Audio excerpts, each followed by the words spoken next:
We caught up with a federal lawmaker, Senator Hope Uzodinma, to get his thoughts on the issues of party supremacy and the leadership tussle in the National Assembly. First of all, the Senate of the Federal Republic of Nigeria constitutes only elected senators. Section 60 of the Constitution of the Federal Republic of Nigeria empowers the Senate to regulate its proceedings to the extent that that section is against any form of interferences. So the Senate has a responsibility to choose or elect who should preside over the activities of the Senate. And that is what we have done. I have listened to so many people, whether from APC or from other opposition parties.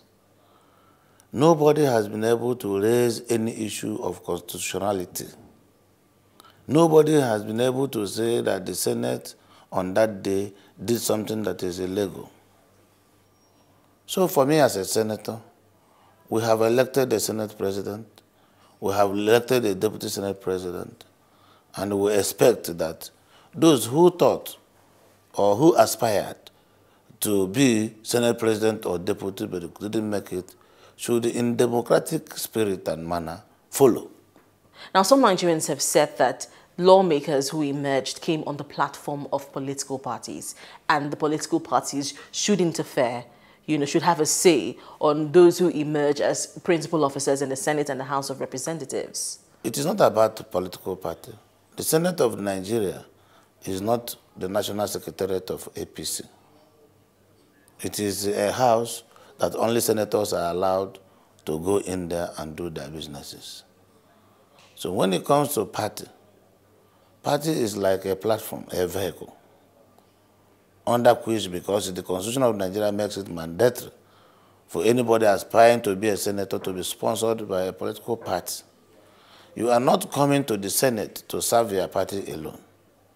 When you have emerged as a senator, you begin to play down the issue of political party, because you are now a senator of those in your party and those that are not in your party. And again, we don't have to overspend our time discussing things that will not help the national call, which is national development.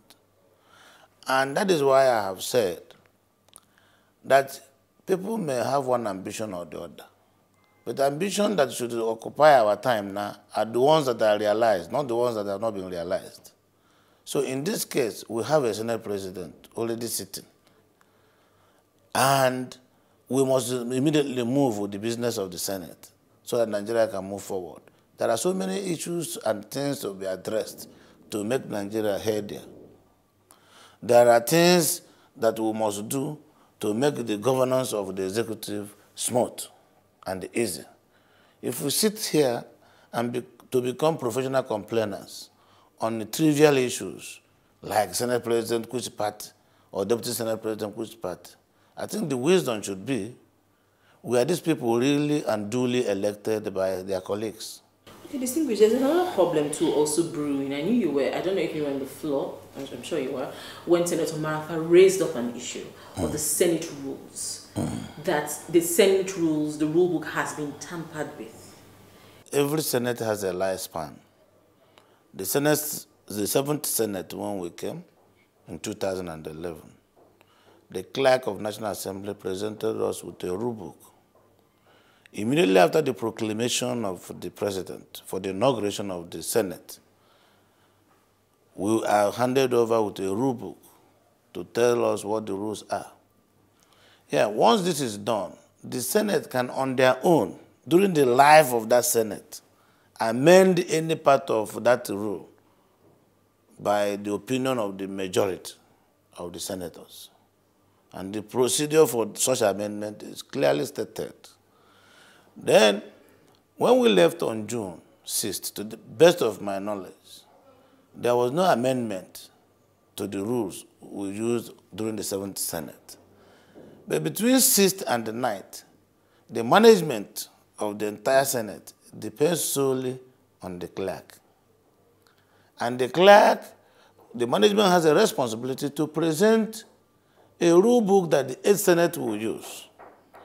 And during that period, if there are things they observed that will help with the day-to-day running of the Senate, the incoming Senate, they are constitutionally empowered to so adjust. And then if on resumption of the 8th Senate, there are things also the senators think that to help further the day-to-day running of the Senate, we can also amend. Just for instance, there are no ministers now. The permanent secretaries are in charge of the ministries. Tomorrow, if ministers are appointed, will a minister come and say because there were decisions that the other minister didn't take? For that reason, he's writing a petition to the IG of police. Has he asked the permanent secretary what happened? Beyond that, Section 60 of the Constitution empowers the Senate to regulate its own activities, including investigation if need be.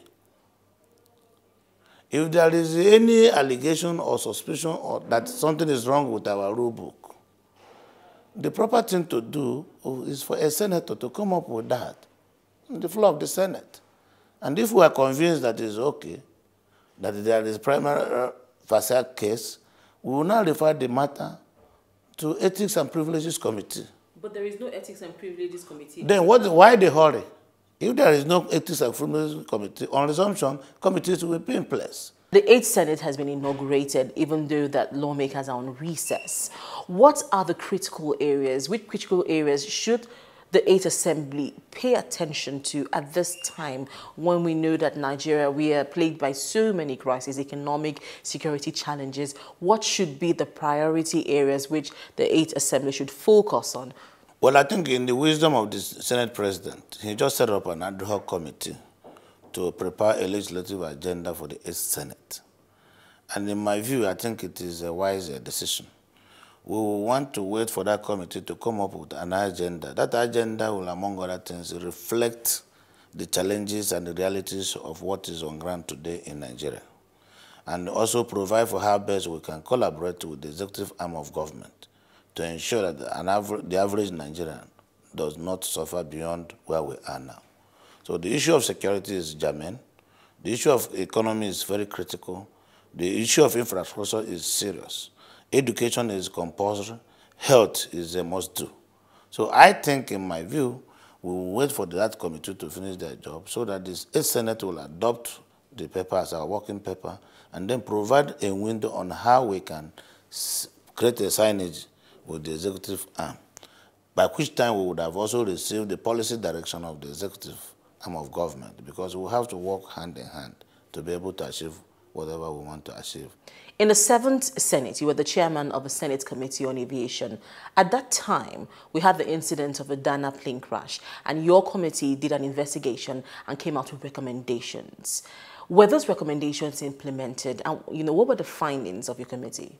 When we came in 2011, we had all those incidences, and duty made it for me to be in charge of the Committee on Aviation.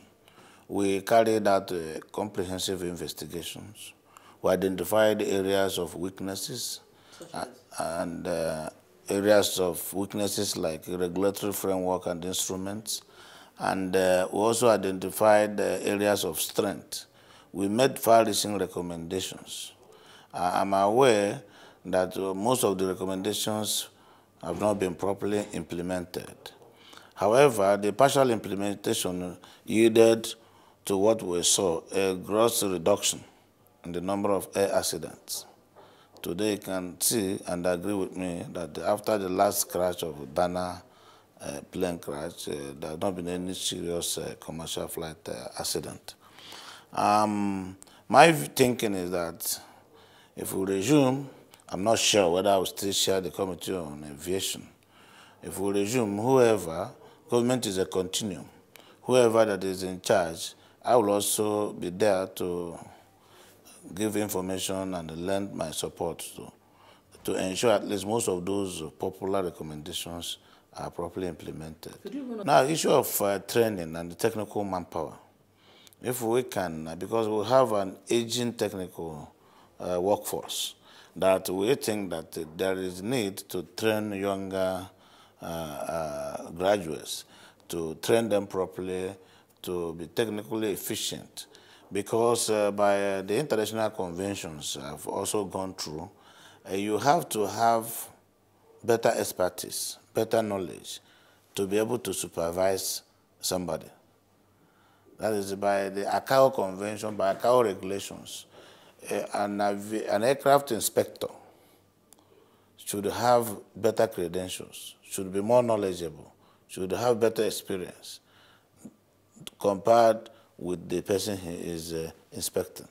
So a situation where you have airline operate a pool of workforce that are superior to the supervision agencies, it does not help the country.